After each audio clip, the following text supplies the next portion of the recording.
Wrapping it around. Oh, you're gonna do it with your phone? Yeah. There's two we have that. The Echo? What? You hear the Echo? No. Oh, they moved. I'll try to figure out why the darker. I figured it out now. My brain. They closed this. Yeah. Alright, we're gonna do mic check. We're gonna do quick mic check. Yeah.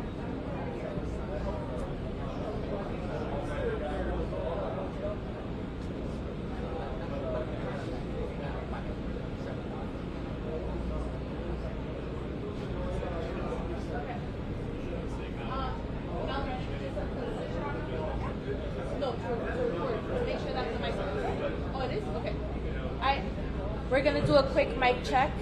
Mic check. Mic check. 1, 2, 3, 4, 5, 6, 7, 8, 9, 10. Mic check. Mic check. 1. Is that echo bothering anybody? A little bit. I hear it. Turn it down a little bit. The echo. Yeah, lower it a little bit.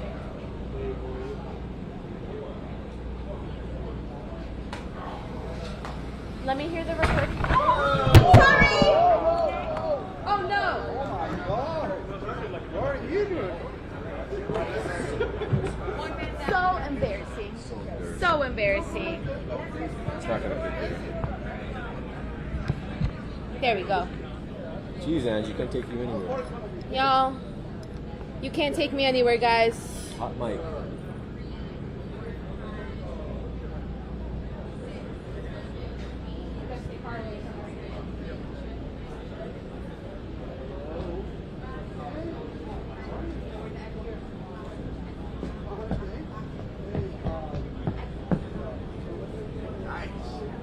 Just checking the integrity of this. Very impressed.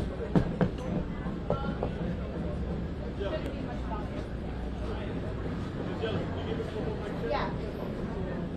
I'm staying far away. Mic check. 1, 2, 3, 4, 5, 6, 7. Is it a little better? Is it better? Oh, I haven't learned it. I haven't learned it as of yet. Maybe tomorrow. 1, 2. Is it good? The echo isn't bothering anybody? We're good. We're good. I don't think there's that.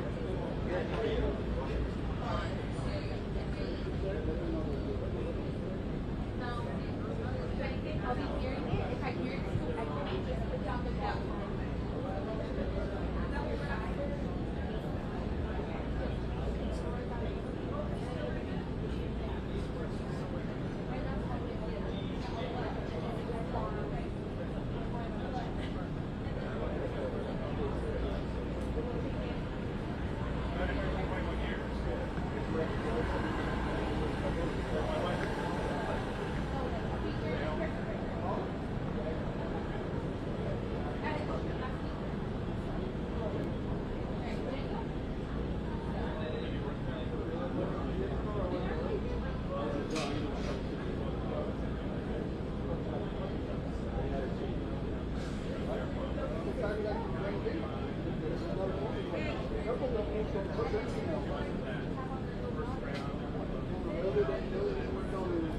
Good evening, everyone. This is your 5 to 10 minute warning. 5 to 10 minute warning.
Good.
Looking for a podium.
real stand. Channel 10 hooked it up. Our taxes aren't going to go up for that, are they?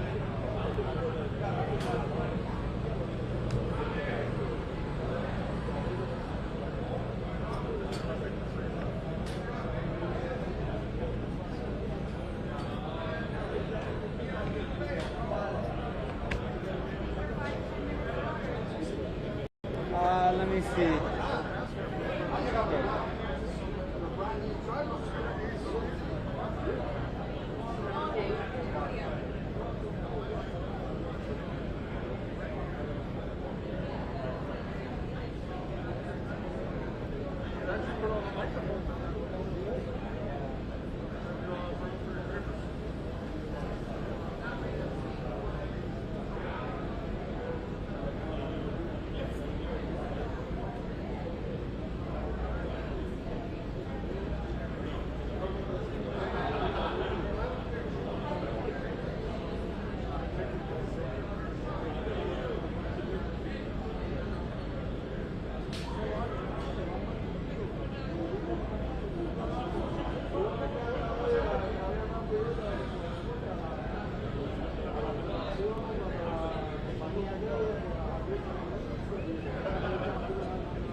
All right, everyone, they are walking over now, so 4-minute warning.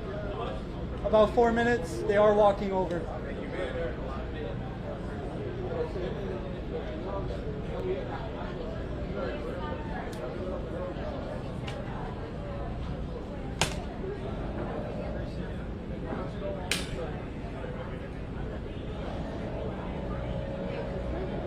All right, one final mic check.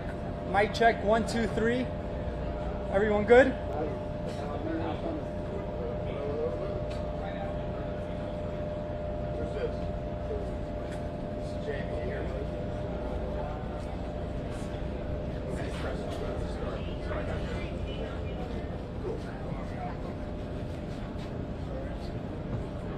No bright lights in my eyes. Yeah. Can we lower that light a little bit? Raise it. It's blinding the reader.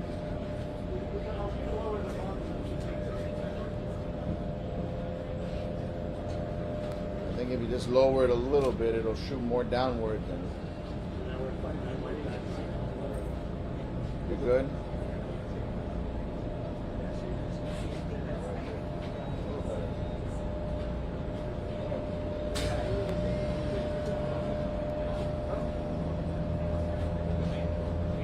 Welcome to the afternoon joint operational media briefing. First to the podium, I welcome Miami-Dade County Mayor Daniela Levine Cava.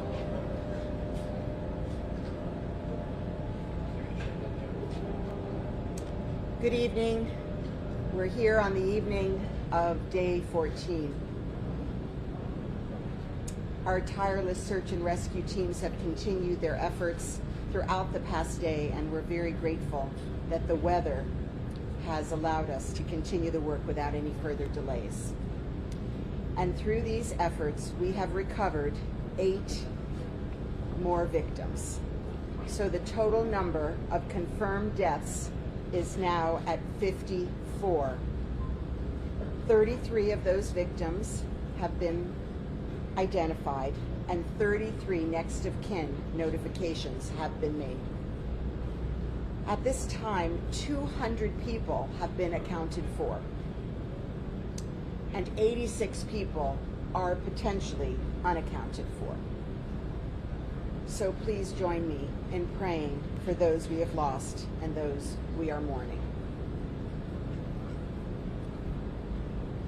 As I've continued to stress the Miami-Dade Police Department is working continuously to follow up and verify all of the accounts that they've received of people who are potentially missing, and to determine whether each person reported was in fact in the building during the collapse. And our detectives simultaneously are working around the clock to identify those victims we have found in order to notify next of kin.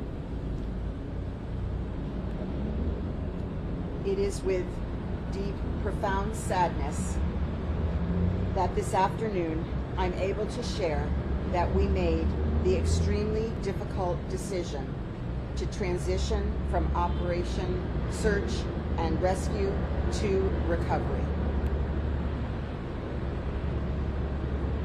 It's now been exactly 2 weeks since Champlain Tower South collapsed, and over the last 14 days, you all know that our search and rescue teams from our local community, from around Florida, from around the country, and in fact around the world, have been digging through this collapse. They've used every possible strategy and every piece of technology available to them to find people in the rubble.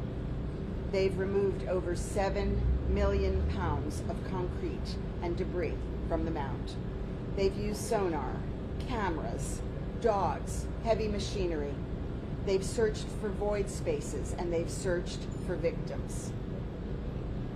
They ran into a building they were told could collapse, and they braved fire, smoke, torrential rain, and strong winds in the hopes of finding people alive. We demolished the standing building in just days in order to be able to expand access to the full collapse site. Our top priority throughout this entire operation, since day one, has been to do everything possible, everything humanly possible, and to explore every single portion of the collapse grid in search of survivors. I could not be prouder of our extraordinary team, the men and women from here at home and from around the world who've given this search everything they have, day in and day out. Men and women whose own lives are driven by a single purpose: to save the lives of others. At this point, we have truly exhausted every option available to us in the search and rescue mission. So today is about beginning the transition to recovery so that we can help to bring closure to the families who've been suffering and waiting for news. Nothing we can do can bring back those we've lost, but we can and we will do everything in our power possible to identify all of the victims and to offer closure to the families in this time of unimaginable grief. To share this news with the families this evening who are still missing their loved ones was devastating. And it's also difficult to share it with all of you. So many who've been watching around the world, who've joined their prayers to ours, who've held out hope as we have hoped in our hearts and in quiet moments for a miracle. We have all asked God for a miracle. So the decision to transition from rescue to recovery is an extremely difficult one, and one that requires an extremely methodical, arduous, and careful process that looks at specific factors. Chief Kaminsky and Assistant Chief Jadala will speak to all of these in more detail. The transition from rescue to recovery will take place at midnight tonight. Our team has developed a very detailed plan to guide the transition and to ensure that the operations proceed at the same speed and intensity.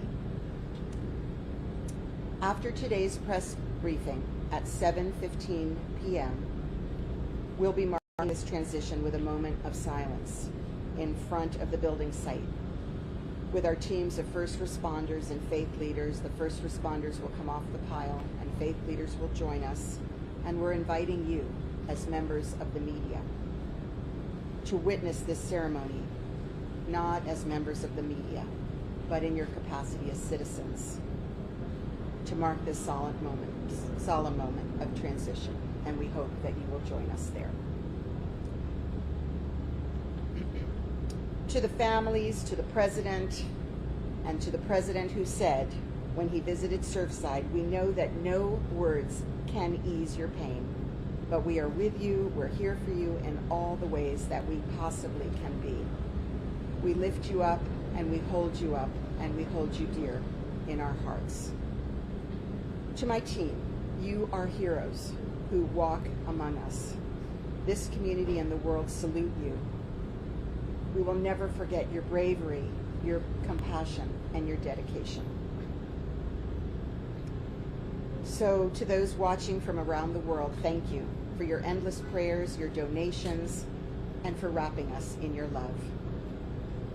It is left for us to honor those we have lost by living every day in love.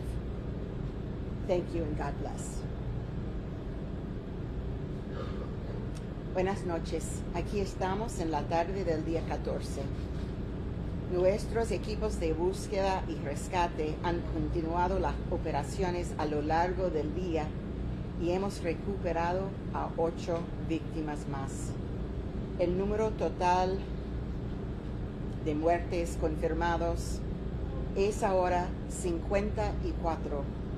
Se han identificado 33 de esas víctimas. Ahora se contabilizan 200 personas y 86 personas potencialmente desaparecidas.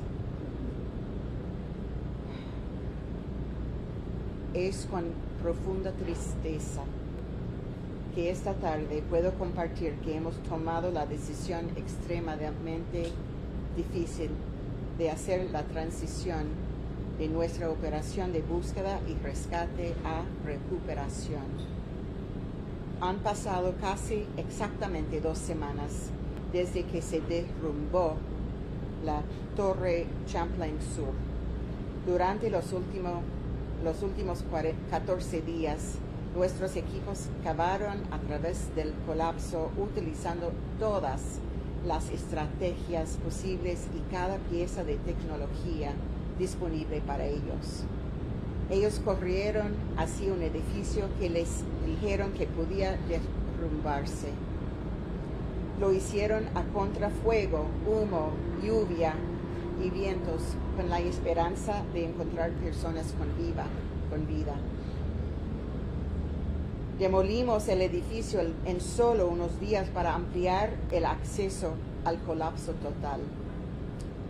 Nuestra principal prioridad a lo largo de toda esta operación ha sido hacer todo lo posible y explorar cada parte de los escombros en la búsqueda de sobrevivientes. No podría estar más orgulloso de este extraordinario equipo de hombres y mujeres de aquí en casa y de todo el mundo que le han dado a esta búsqueda todo lo que tienen. Hoy se trata de comenzar la transición de la recuperación para que podamos dar un cierre a las familias que han estado sufriendo y esperando noticias. La transición del rescate a la recuperación a cabo esta noche y nuestro equipo ha desarrollado un plan detallado para garantizar que las operaciones avancen a la misma velocidad y intensidad. Después de esta conferencia, a las 7:15 de la noche, estaremos marcando esta transición con un momento de silencio al frente del escombro, con nuestros equipos de socorristas que van a salir de los escombros y líderes religiosos, y con una transmisión en vivo disponible para las familias. También los invitamos a ustedes, los miembros de las noticias, a unirse a nosotros en este momento, como individuales, no como miembros de la prensa. Para las familias sabemos que no hay palabras que puedan aliviar su dolor, pero estamos contigo y estamos aquí para ti en todas las formas posibles. Para mi equipo, ustedes son héroes. Gracias por su compasión, su servicio a nuestra comunidad, su dedicación. A todos viendo por todo el mundo, gracias por sus oraciones, sus donaciones y por envolvernos en amor. Gracias y Dios los bendiga.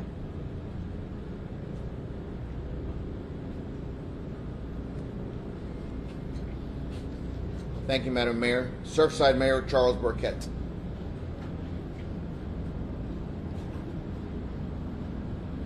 Today's news is extremely tough for all of our search and rescue professionals, all of our support staff, and especially me. We've all worked passionately day and night for 2 weeks to save lives. The announcement today comes as a result of a consensus by those closest to the rescue efforts that the possibility of someone still alive is near zero. They are probably right, but in the end, God is still in charge, and while there seems to be no chance of finding life in the rubble, a miracle is still possible. Chief Jadala said earlier that little is going to change in the pace and organization of the operation, and for that I am thankful, as the Chief and I have always promised to ensure that all of our loved ones are pulled from the rubble and reunited with their families. As I've said, today is a heartbreaking day, but I have not lost hope that there could yet be a miracle. Thank you for continuing to pray for the families who have lost their loved ones, and also for those working night and day to reunite those loved ones who are still missing in this catastrophe with their families. Thank you. Thank you, Mr. Mayor. Miami-Dade Fire Rescue Chief Alan Kaminsky.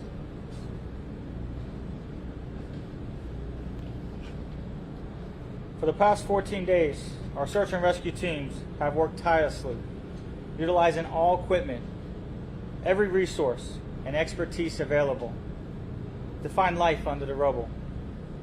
Crews worked under arduous conditions, through rain, smoke, fire, and even the imminent danger of a secondary collapse. The men and women who arrived here in the early morning hours of June 24th did not anticipate the tragedy that had unfolded before their eyes. These courageous individuals saw the possibility to save lives at the risk of losing their own and immediately acted. They went into a building and one by one pulled out survivors, followed by search and rescue teams who descended on Collins Avenue to continue the efforts of those first arriving responders. We're now finding ourselves in this juncture where a difficult decision to transition from search and rescue to search and recovery was made.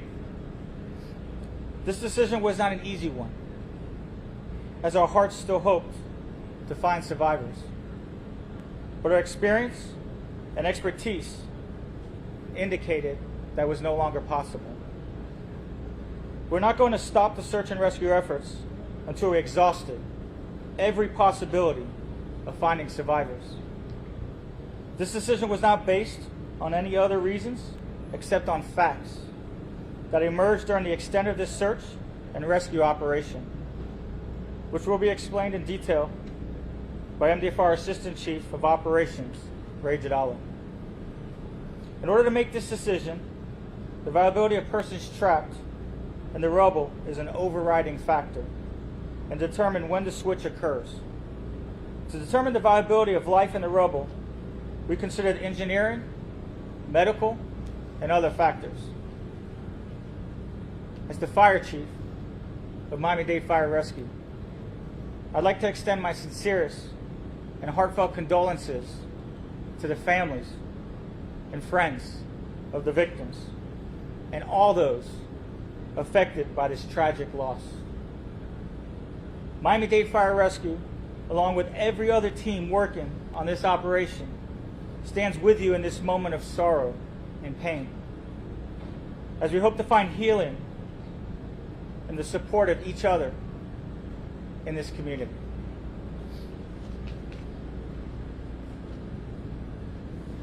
Thank you, Chief, and for comments in Spanish. Miami-Dade Fire Rescue Director of Media and Public Relations, Erica Benitez. Muy buenas tardes. Durante los últimos 14 días, nuestros equipos de búsqueda y rescate han trabajado sin parar utilizando todos los equipos y recursos y experiencia disponibles para encontrar vida bajo los escombros. Estos rescatistas llegaron aquí la madrugada del 24 de junio, no anticipando la magnitud de este acontecimiento. Estos valientes individuos actuaron de inmediato con el fin de salvar vidas. Ellos ingresaron al edificio y salvaron a 37 personas, y varios equipos de búsqueda y rescate llegaron para continuar esta labor. Ahora nos encontramos en un punto en donde se ha tomado la difícil decisión de pasar de la fase de búsqueda y rescate a la fase de recuperación de cuerpos. Esta decisión no fue fácil de tomar, ya que nuestros corazones todavía esperaban encontrar sobrevivientes, pero nuestra experiencia y conocimientos ahora nos indica que las probabilidades de encontrar vida bajo los escombros ya son imposibles. Nosotros no íbamos a detener los esfuerzos de búsqueda y rescate hasta que agotáramos todas las posibilidades de encontrar sobrevivientes bajo los escombros.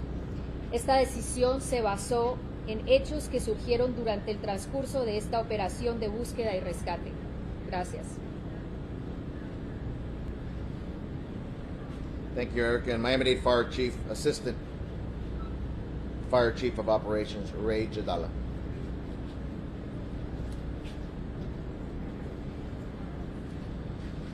Good afternoon. As the mayor had mentioned, including the fire chief, one of the most difficult decisions to make out there is the transition from search and rescue to search and recovery. Especially knowing that we have numerous victims that are still trapped in the rubble. We could easily base this decision on emotions, but you just can't do that, and it's based on what we've discussed before. The factors such as engineering factors, medical factors, and of course there's other factors. In addition to that, some facts. These engineering factors include the building collapse itself, the pancake, which is gives you the lowest probability of survivability. Coupled with the fact that it gives you very little voids. This is probably in regards to numerous building collapses that many individuals have attended across the entire country, one that provided the least amount of void available for survivability. These medical factors also include that what we've noticed is the actual medical patients themselves. Once we pull the victim out, what we're recognizing is human remains. Typically an individual has a specific amount of time in regards to lack of food, water, and air. This collapse just doesn't provide any of that sort. I know that many individuals have utilized the past and utilized specifically time as a factor in regards to getting individuals out. And I know that some individuals have even quoted 17 days for an individual that had occurred someplace outside the country. But again, every type of collapse, every type of factor is different. The other factors that we had include the fact that we did not get an alert on a K9, a sensor trip for sound, and any visual utilizing our cameras. The last known alert that we received was the initial hours the day of the collapse. Look, I spoke to the family, and I could just reassure them that just because we transfer to a search and rescue to a search and recovery doesn't necessarily mean that the trucks leave, that everyone leaves and everyone forgets the families. It's not the case, folks. We reassured them the only thing that changes is just the term. Resources are still there. The men and women are still there. The support is still there. And again, it's just a term. So I ask that everyone just please pray for the families of those that just lost some loved ones. Thank you. Thank you, Assistant Fire Chief. And our Creole translator, Leonon Leverbourg. Bonsoir tout le monde. Jeudi a fait 14e jour, 14e après-midi. Côté nous, t'es conduit tout effort de recherche et sauvetage. Mais jeudi, nous sommes capables de rapporter après-midi que nous avons 8 décès encore que nous sommes capables de signaler. Et ça a porté quantité de décès à 54, et 33 que nous avons identifiés. Il y a 200 personnes que nous avons trouvées qui sont encore vivants. Et il y a des gens que nous avons trouvés qui sont 86. L'équipe nous a toujours travaillé pour nettoyer l'ISA pour sûr que tout le monde que nous disons nous ne pouvons pas trouver, c'est des gens qui étaient effectivement dans le building là, là, tombé. C'est avec un pile peine que nous allons dire que nous prenons une décision qui est assez difficile. Décision pour nous passer de période de recherche avec sauvetage, pour nous passer à période de recherche avec récupération. Nous faisons toute recherche qui était possible, nous cherchons voie. Nous travaillons en bas du feu, nous travaillons en bas de la fumée, nous travaillons en bas de la pluie, nous travaillons en bas vent. Mais nous allons arriver à sauver les gens jusqu'au nia. Toute priorité, nous, c'était pour sauver la vie. À 7 heures à soir, nous allons aller passer sur ce site-là pour nous faire un moment de transition et de silence. Nous sommes capables de dire que nous sommes fiers de l'équipe noire parce que le travail, c'était sauver la vie. Et on a cherché toute option possible pour sauver la vie. La famille, nous voulons dire, nous n'avons pas de mots pour nous dire, seulement nous sommes capables de dire, nous avec vous. L'équipe, nous sommes capables de dire que nous sommes de vrais héros. Nous faisons tout ça, nous sommes capables, et nous ne pouvons jamais oublier ça fait, nous ne pouvons jamais oublier bravo nous, et nous ne pouvons jamais oublier service nous. À tout le monde, nous avons dit, parole ça. Merci en pile pour prier. Merci en pile pour don que nous faisons. Merci en pile pour l'amour. Thank you, Mr. Leverbourg. We also have here Deputy Incident Commander Charles Cyril and Miami-Dade Police Department Director Freddie Ramirez to also answer questions. We'll begin the questions and answer session. Sir? Chief, so sorry for all of you, but today, a third of the victims have come out in the last 24 hours. I can't imagine what the teams are going through. Obviously, the families speaks for itself, but the pace in finding the bodies, how are your teams doing? How are they holding up? Well, it's devastating for all of us. You know, all our hearts are sorrow. We're here. You know, we know what our goal was all along, and we'll continue moving forward to try to locate everyone's loved ones in closure. So you know, our spirits will continue moving forward to do the job that we need to do. Ma'am, over here in the corner.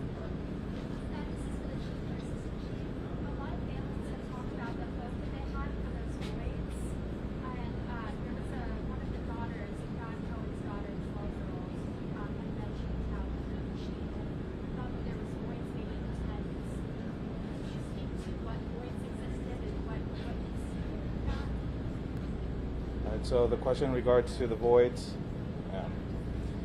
So in regards to the voids, the way that they're created when there's a collapse, it's typically a wall or a floor collapses and the version of the collapse. So if a wall were to fall and land on another wall, it would create somewhat of a void or a pocket space that equals a triangle, a large triangle. Floors that collapse in the middle create somewhat of a W with two large voids. Where pancake collapses, unfortunately, is a floor or a wall on top of a floor, on top of a floor, on top of a floor. And I understand in regards to the individual that you're mentioning, and if there's anybody that knows the family, it's me. 14 days of it. One of the things that we made sure and we reinforced day in and day out is the information, which is unprecedented. And again, it's the support of the men and women that you see behind you, or behind me, my apologies. We showed them pictures, up-to-date pictures, videos. We brought them to the site early into the incident, so when they had a hard time understanding or comprehending, they saw the floors on the north side, where we had 4 floors, and the separation between the 4 floors was a total of 3 feet. Now remember, each floor, each space is about 10 feet between the ceiling and a floor. And here they basically saw 4 floors on top of each other with a void of basically a couple of feet. 14 days of looking for voids, that's what we've been doing. You know, initially it was looking for victims, that were trapped, and then it kind of shifted to, God, give us at least a large enough void to find a victim. And, we just couldn't. And today, after, really harping on the staircase on the east side and the voids, what we believe where the building collapsed on the east-west side, there was no voids. I mean, it was unprecedented in regards to the lack of void for survivability. And I'm sure many of you saw the video of how the building came down. I mean, it's just the sheer shock, the stress, and the weight of that building. How do you get a question?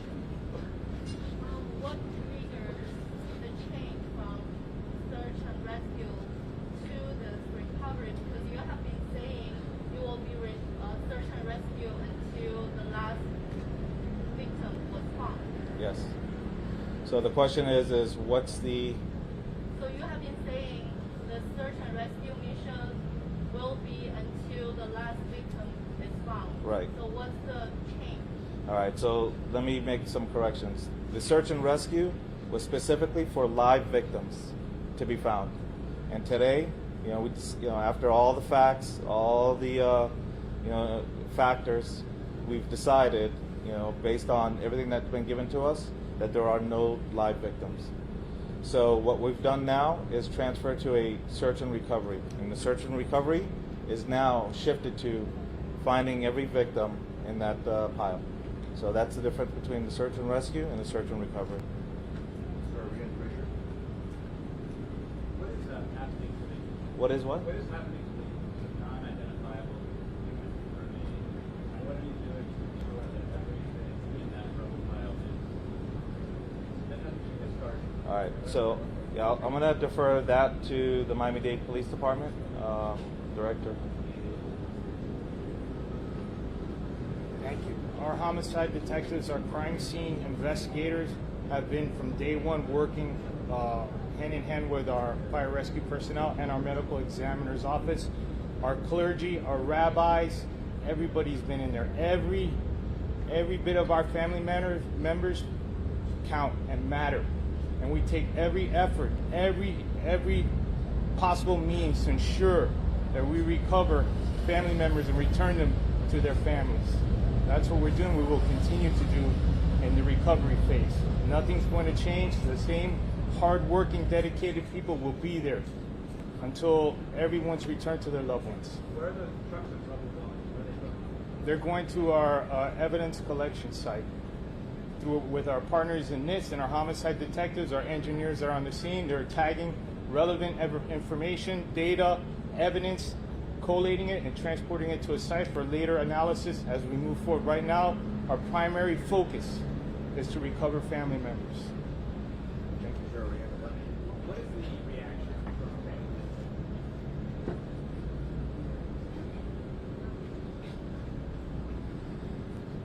So the reactions of the families, I'm not going to go into too much detail because obviously it's personal. But I can assure you the one thing is it wasn't a surprise in regards to everything that we've provided them since day one. And again,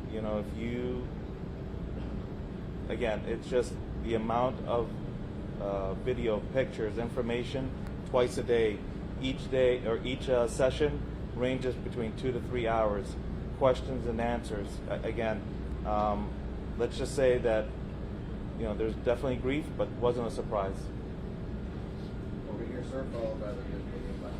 Now that you are going to be in recovery mode, what does that mean as far as the pace of the work that you're doing? Are you going to be bringing in more machinery, for example, to scoop up more of the debris? I mean, how is that going to change the operations? Right. So in regards to the recovery itself, as you know, the Madam Mayor had mentioned, you know, nothing really changes in regards to that aspect. So the pace remains the same. You know, night and day operations. The personnel are remaining, and we may be shifting them out for relief because, as you see it on their face, you see it on their uniform, you see it in the way that they, you know, come off the pile. They're mentally exhausted. They're emotionally exhausted, just as all of us. But in regards to that, you know, the pace continues. The resources remain, but we may just alter the personnel, alter the types of trucks. But can you be more aggressive now? Well, again, in terms of aggressiveness, we've maintained aggressiveness up to a level of not damaging the body. Because at this point, we are transferring over to a recovery. So initially, our concern was accidentally killing a victim, where in this case, we don't want to damage a body. Of course, you know, we want to, you know, locate the bodies in whole and provide closure to the family. Sorry. Over here in black. Over here in black. Were they able to visit today? Were they able to visit the site today? No, the ones that visited today were the survivors, not the families, the victims of the families. And what was their reaction?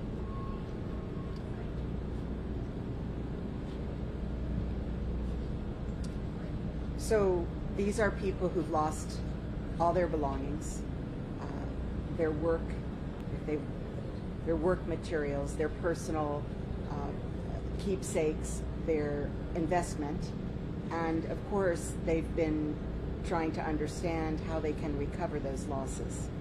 They went there for closure, just like the families, and what they realized is how fortunate they were to be alive, to have been rescued from that building. So the gentleman back over here finished off the mission. Question, Mayor, how did you work for anyone? What role happens?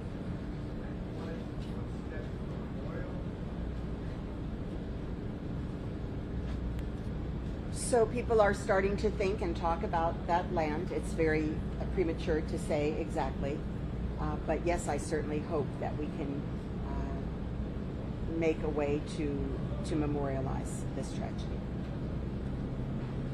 The question is for the chief or assistant chief. Now that you've been able to better assess the wreckage, we've heard that because of the collapse, how violent it was, there are a lot of first stories that are actually underground. How long will it take for you guys, how much longer to get to the bottom? We don't have an exact time frame established. You know, we'll develop plans and our strategies and continue moving forward. We do feel we're several weeks in regards to this operation, but we're going to continue doing, you know, everything we can to find everyone's loved one. We get one Spanish question.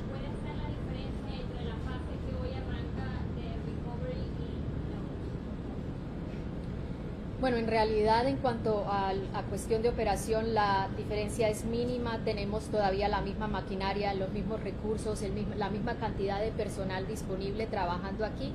Lo que vamos a ver es en cuestión a la maquinaria, al personal que van a seguir trabajando las 24 horas al día.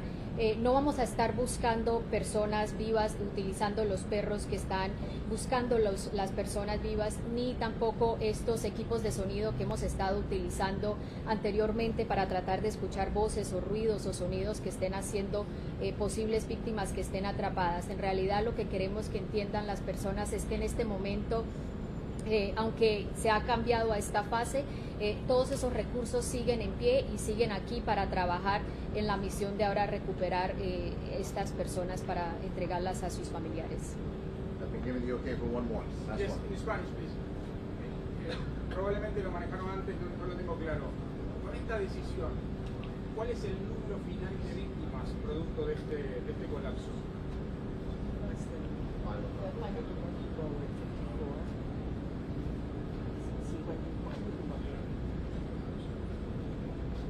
Ahora estamos en 54 víctimas tenemos las víctimas que no hemos encontrado. Mientras que seguimos en este proceso, los números van a cambiar.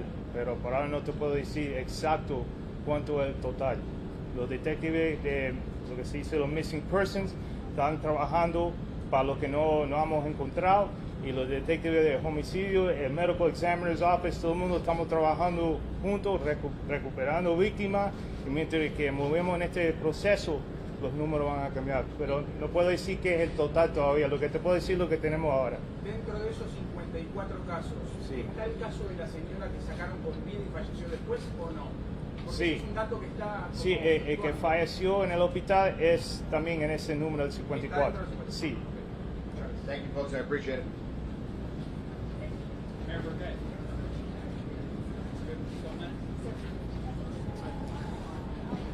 If I have the attention of the members of the media, this is for us.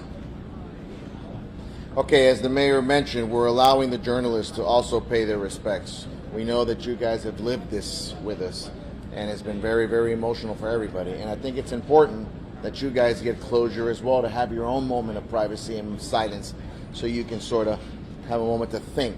So that's why we're allowing the journalists to come. NBC6 is going to be our pool to get the video from there through a live view. We sent out a media advisory to everyone so they can contact their desk to know how to get that. We also have the Miami Herald, who is going to be the pool for still photos. Now there's specific instructions, and I need you guys to pay attention. We're going over there as citizens. We're going over there for you guys to be able to have, again, some type of peace to yourself. We are not allowing any cameras over there.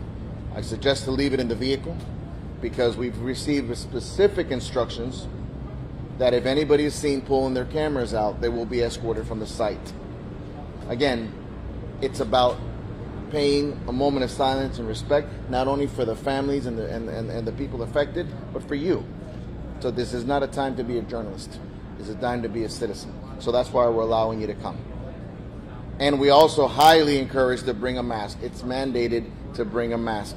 We have to have a mask simply because, not because of the toxic areas, because there's a lot of movement and we don't want you inhaling any type of unnecessary particles. So NBC6 and Miami Herald, if you can meet my team back here really quick so they can put you in position. And then everybody else, once you're ready, we still got a little bit of time. It's 6:52. We're trying to get over there around 7:15. So if we can meet here about 7:10, just around the outside here, would be greatly appreciated. And we'll walk in a group tight. I won't put you on a single file this time because everything is stopping. But sort of tight, because we're going to go down this road. Any questions from anybody? I think we're clear. Awesome.